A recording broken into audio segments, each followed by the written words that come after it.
timog ng Mindanao, matatagpuan ang isang probinsyang sagana sa kasaysayan, kultura at likas na yaman, ang Sultan Kudarat.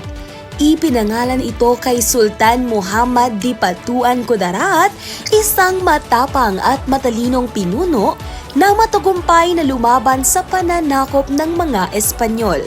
Dahil sa kanyang katapangan, kinilala siya bilang isa sa mga dakilang bayaning Muslim sa ating kasaysayan. Ngayon, patuloy itong umuunlad, isang probinsyang mayaman hindi lang sa kasaysayan, kundi pati na rin sa mga likas na ganda at kakaibang karanasan. Kaya ngayon, buong puso kong ipinagmamalaki ang Sultan Kudarat, isang probinsyang hitik sa kasaysayan, likas na ganda, at maunlad na kinabukasan. Unang destinasyon natin ang La Palmera Mountain Ridge sa Colombia. Isang paraiso ng luntiang kabundukan na parang endless green waves. At alam niyo ba, tinawag itong La Palmera dahil sa libu-libong punong palma na nakapaligid dito.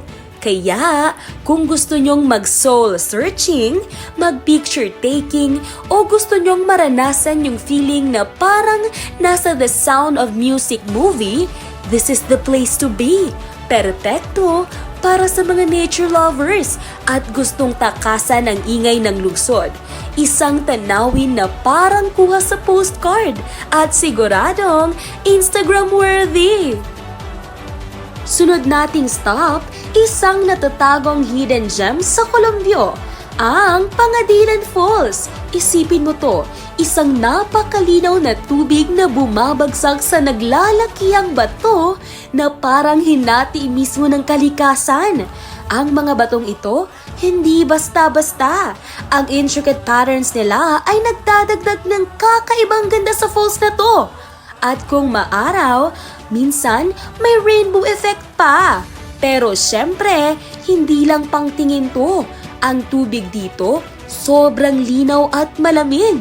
Kaya, kung gusto mong mag-relax at lumangoy sa natural pool nito, siguradong sulit na sulit ang biyahe mo. Kung akala mo sa lupa lang may hidden paradise, nagkakamali ka dyan. Dito sa Katunggan Coastal Eco Park sa Levac, Sultan Kudarat, matatagpuan ang isang napakahalagang ecosystem, ang mangrove forest. Pero teka, para saan nga bang mga bakawan? Maliban sa pagprotekta sa baybayin laban sa bagyo, tahanan din ito ng iba't ibang isda, ibon at shellfish.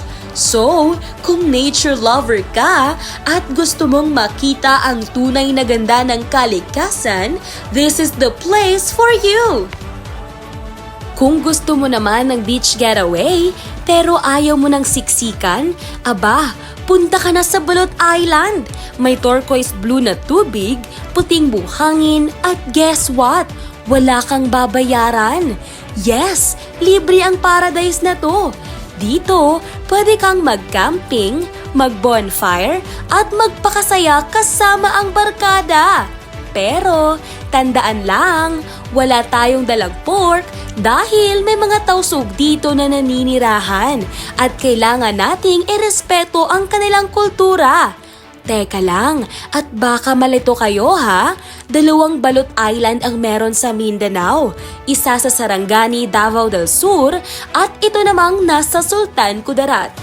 Ang pinagkaiba, dito sa Balot Island ng Sultan Kudarat, mas tahimik at mas konti ang naninirahan.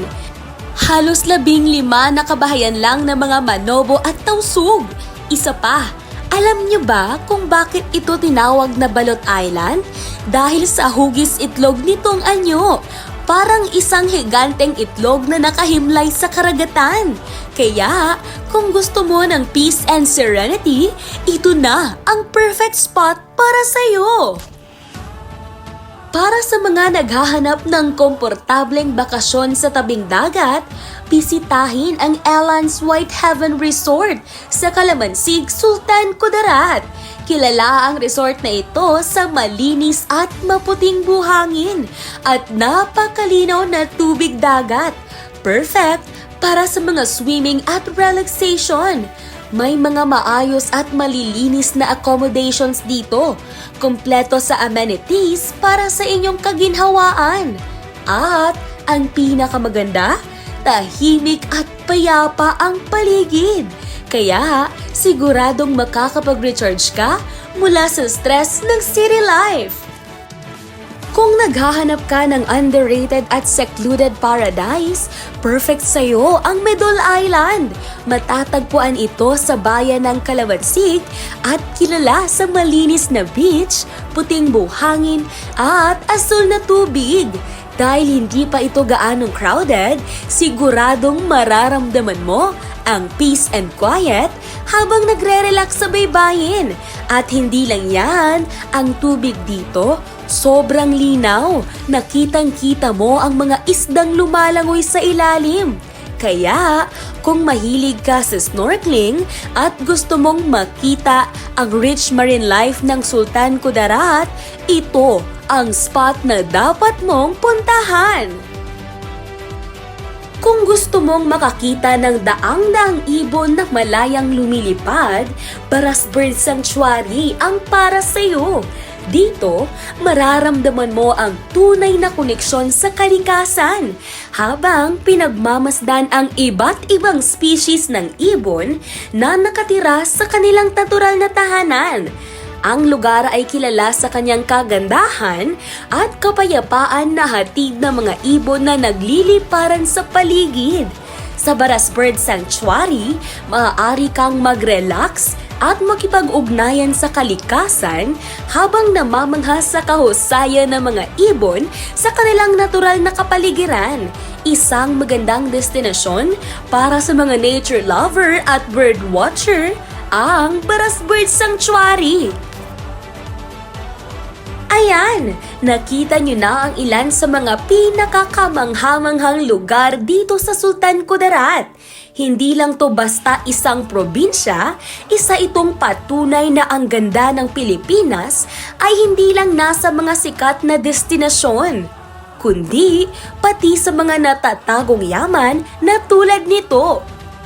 Kaya, kung gusto mong mag-explore, mag-relax at maranasan ang kakaibang adventure, tandaan mo lang, Sultan Kudarat, sikat ka!